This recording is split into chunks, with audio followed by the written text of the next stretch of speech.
Info bahwa saya dideportasi dari imigrasi Singapura itu sahih, betul, bukan hoax. Why did your country, why did your government reject us? Why did your government deport us? Kenapa? Apakah karena teroris? Apakah karena ISIS? Apakah karena bawa narkoba? Itu mesti dijelaskan. Saya dimasukkannya ke dalam satu ruangan, lebarnya semeter, panjangnya 2 meter, pas macam liang lahat. 1 jam saya di situ, di ruang kecil itu.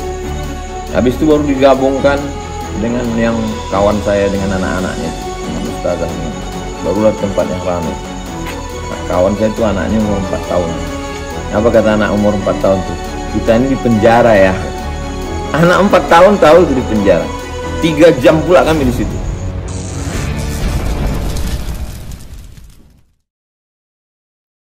Bismillahirrahmanirrahim. Assalamualaikum warahmatullahi wabarakatuh. Info bahwa saya dideportasi dari imigrasi Singapura itu sahih, betul, bukan hoax. Demikian. Kapan Ustadz berangkat ke Singapura?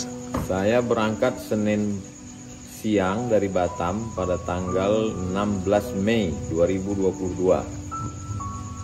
Sampai di Pelabuhan Tanah Merah sekitar jam 1.30 waktu Indonesia, karena jam tidak saya robah. Saya cinta negara Kesatuan Republik Indonesia. Siapa saja kawan Ustadz ke Singapura? Saya berangkat dengan sahabat saya, dia bawa istrinya, bawa anaknya 1 semester 5, bawa anak kecil laki-laki umur 4 tahun. Kemudian saya bawa ustazah dan Sami, anak saya. Dalam rangka apa Ustaz ke Singapura? Dalam rangka libur. Ini kan memang hari libur. Kebetulan sahabat saya ini dekat rumahnya dari Singapura. Mengapa Ustaz harus dideportasi? Sementara kan pergi libur. Gimana ceritanya Ustaz? Itulah yang mereka tak bisa menjelaskan. Jadi pegawai imigrasi tak bisa menjelaskan.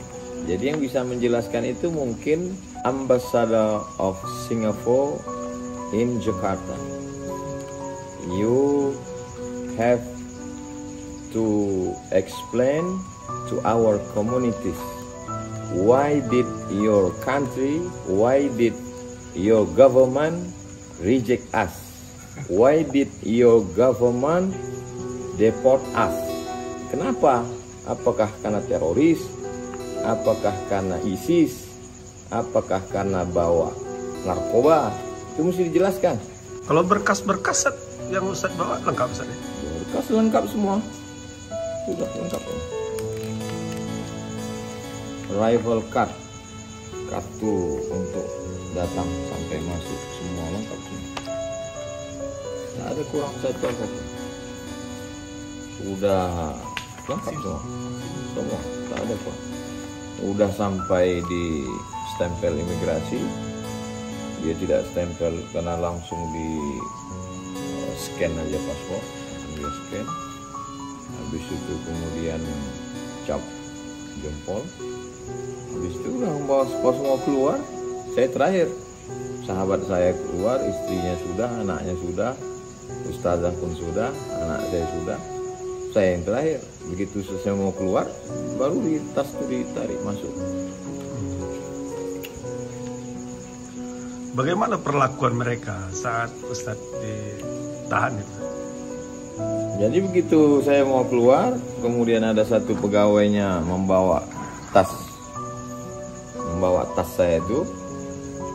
Saya disuruh duduk di pinggir jalan di dekat imigrasi itu, lorong imigrasi.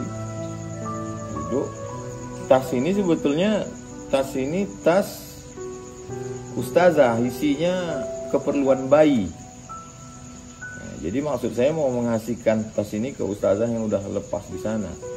This bag for my wife, for my baby. Dia tak kasih koper nih. Tas ini tak boleh lewat ke sana. Padahal orangnya ada di situ. Jadi luar biasa juga orang Singapura. Tas pun tak dikasih, untuk bayi pun tak dikasih. Kemudian dia tanya, dengan siapa?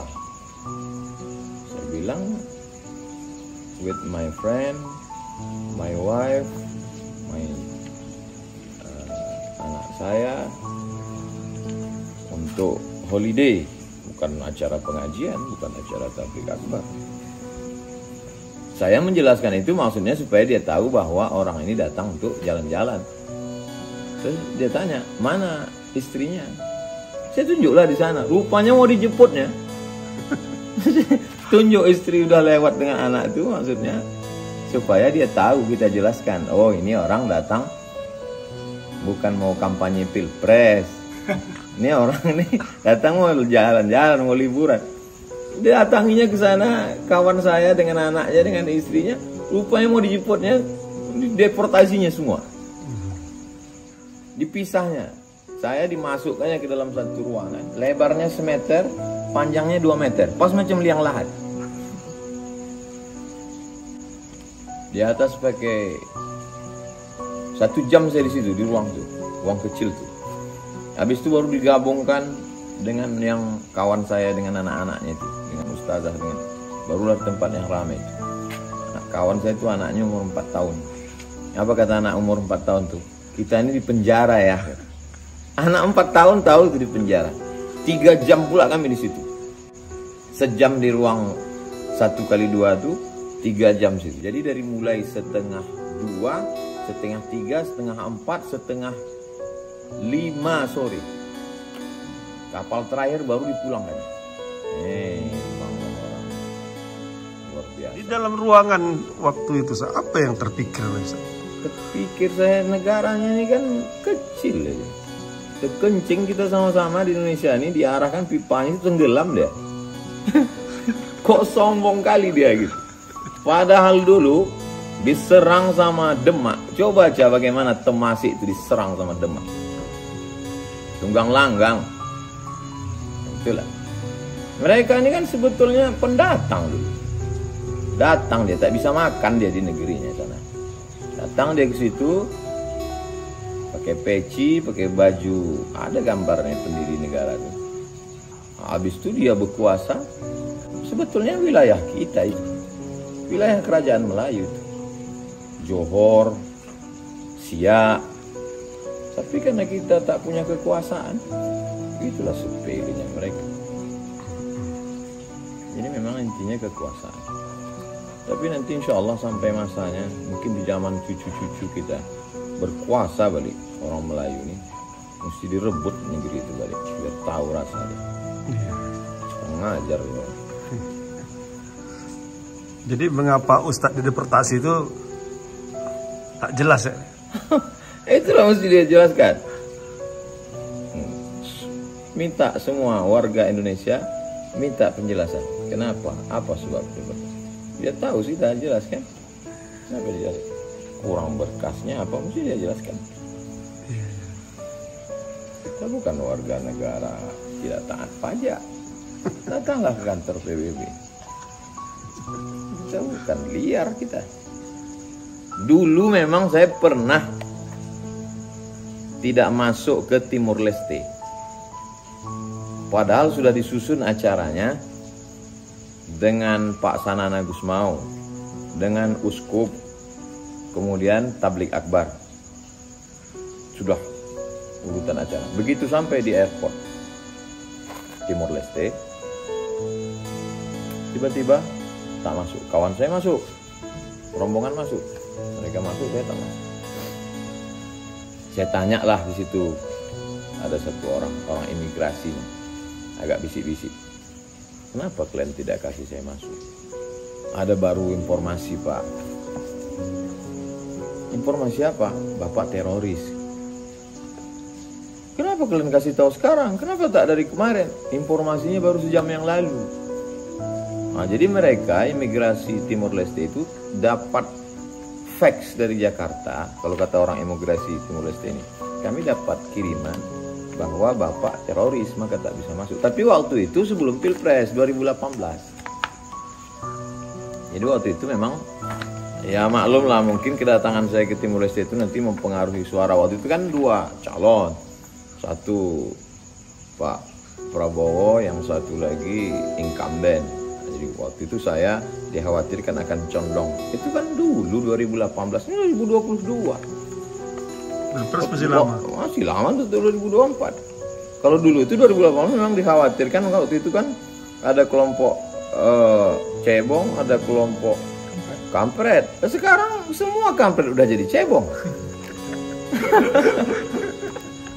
Apa lagi urusannya? Jadi saya khawatir Singapura file lama tuh masih belum dihapus. Jadi masih ada lagi. Kalau ini masuk, ini jangan dikasih masuk. Belum mereka hapus. Jadi orang Singapura mesti update status. Kalian mesti update pengetahuan. Cari tahu ini orang ini siapa. Kalau kalian merasa informasinya tidak valid dari Indonesia, tanya Malaysia. Mana tahu orang Malaysia lebih jujur sedikit kan. Ini orang ini siapa? Abdul Somad ini kok bisa dapat gelar doktor dari Universitas Internasional Selangor? Tanya Brunei Darussalam. Abdul Somad ini kok bisa kalian kasih profesor? I'm a professor, visiting professor Islamic University Sultan Syarif Ali. Mr. Ambassador Singapore in Jakarta, you ask your neighbor Malaysia and Brunei Darussalam if you don't believe us. Kalau kau tak percaya sama informasi kami, kau tanya Malaysia, kau tanya Brunei Darussalam.